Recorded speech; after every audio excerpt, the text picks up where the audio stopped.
Thank you for joining us on Pool Elementary. Today we'll be changing out a pump seal on a Pentair Super Flo. And if you find this video helpful, don't forget to push that like button. And to further access any of our other videos, don't forget to subscribe. In order to replace the pump seal on a Pentair Super Flo, I highly recommend paper towels, some O-ring lubricant, 1/2 inch wrench, 9/16 wrench, 9/16 ratchet, pair of small channel locks, a wire brush, the pump seal, 1/4 inch driver, and a flathead screwdriver. So let's get started.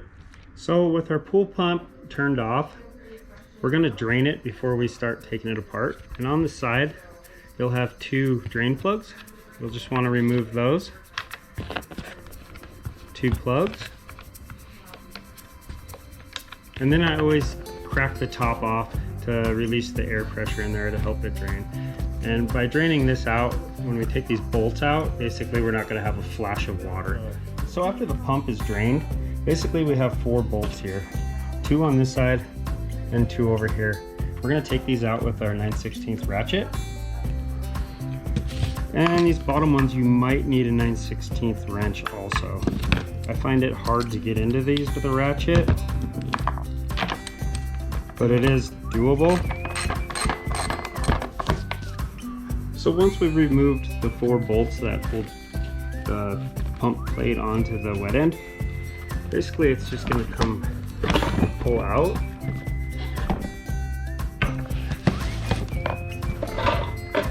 Like so.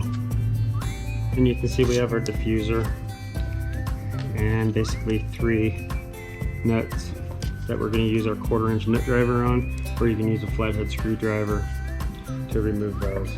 So with our 1/4 inch driver, just going to loosen those up. So once those 3 bolts are out of the diffuser, we can pull that out, and that's going to reveal our impeller itself. So coming over back to the impeller side, as you can see, there's a lock bolt in there. These are reverse threaded, so with a flathead screwdriver, we're going to turn it right to loosen it and left to tighten it. So we'll go ahead and turn it to the right.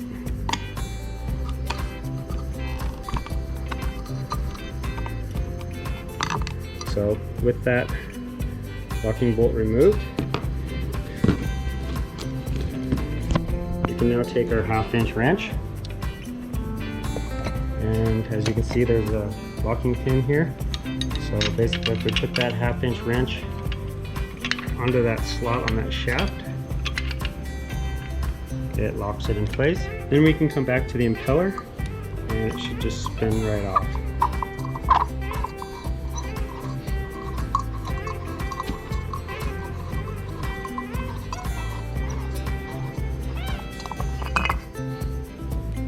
So as you can see, we have our shaft seal in here.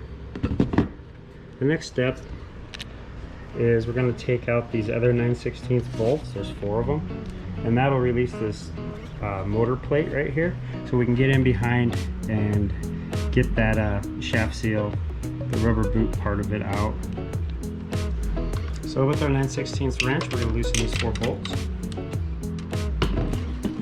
And remember, the short bolts go in the back of the pump, and these long ones are going to go back in the front.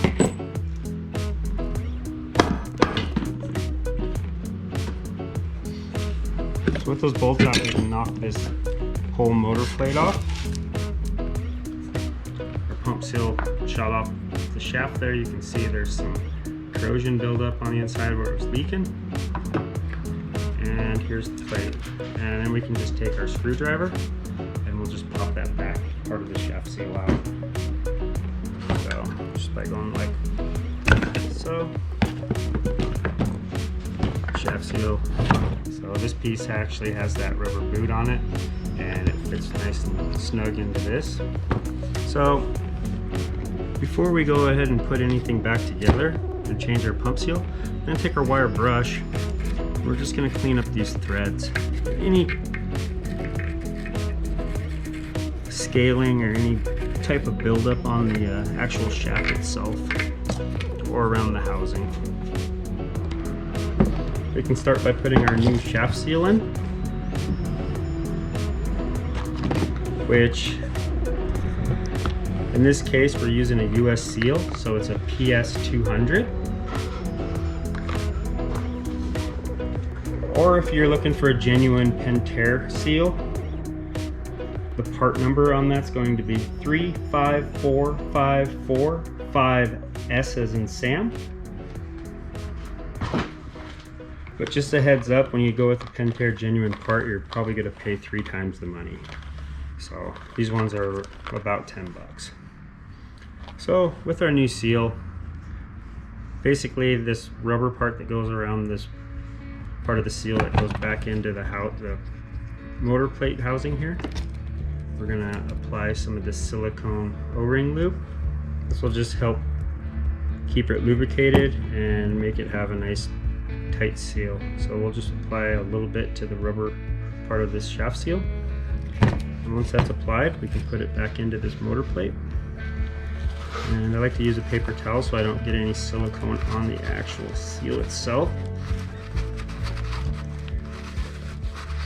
And that just goes in nice and snug.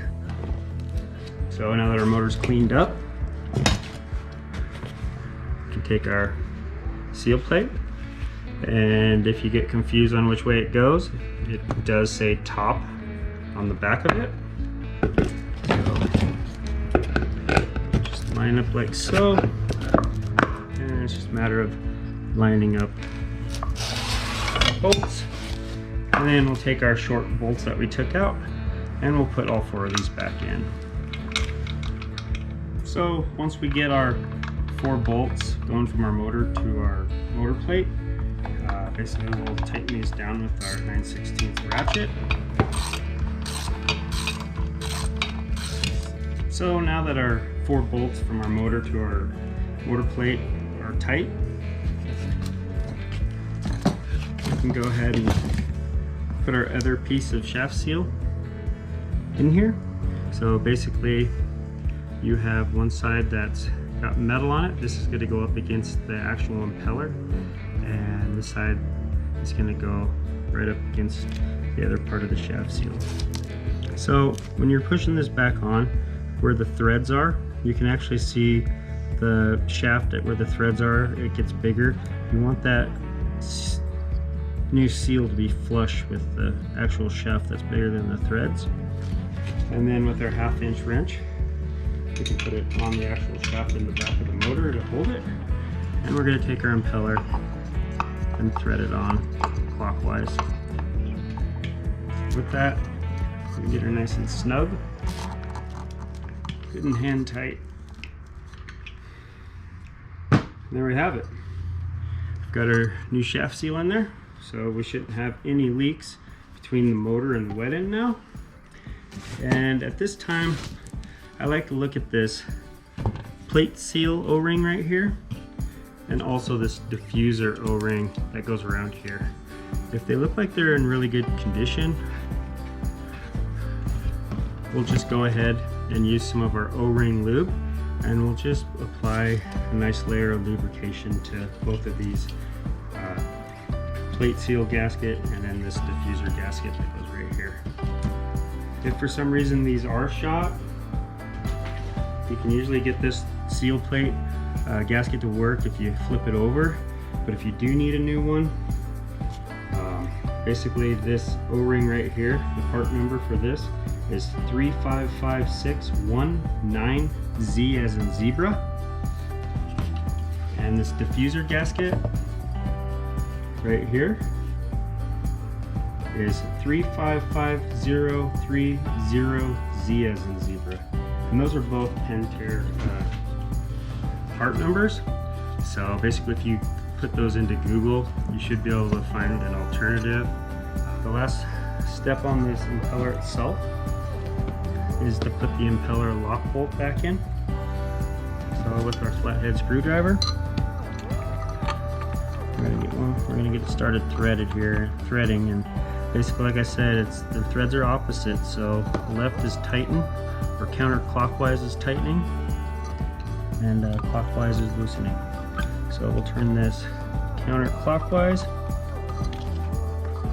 and basically you hold the impeller like so, and just give that a nice little snug turn. So there we go. No, our impeller's not going to go anywhere. So the last step is to basically put on our diffuser plate. And as you see, our diffuser has this fin, and right in here there's a little line. So basically if you line those two deals up, it snaps right on. And then we can put our 3 diffuser nuts back in with a 1/4-inch driver or flathead screwdriver. And you just want those nice and snug too. So with our diffuser back on, we can just take our motor, line it back up. So from here, we'll take our longer bolts, our washers, and apply these back in. So on these bottom ones, it's best to try to get them as tightened as possible, because it is a little rough to try to get a ratchet in there, so you end up having to do a lot of wrenching.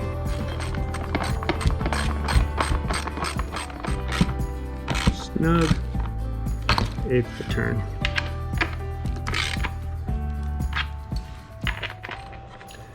So once we have our impeller back on, basically we're just going to take, we don't need to put anything on the shaft seal anymore, so we're just going to take this back plate and line this slot with the power outlet, and we'll just tighten it down with a 1/4-inch driver or a flathead screwdriver. So now that all of our bolts are tightened, seals replaced, the next step is basically we'll take our plugs and put those back in, make sure they have the O-rings on them. These are just hand tightened.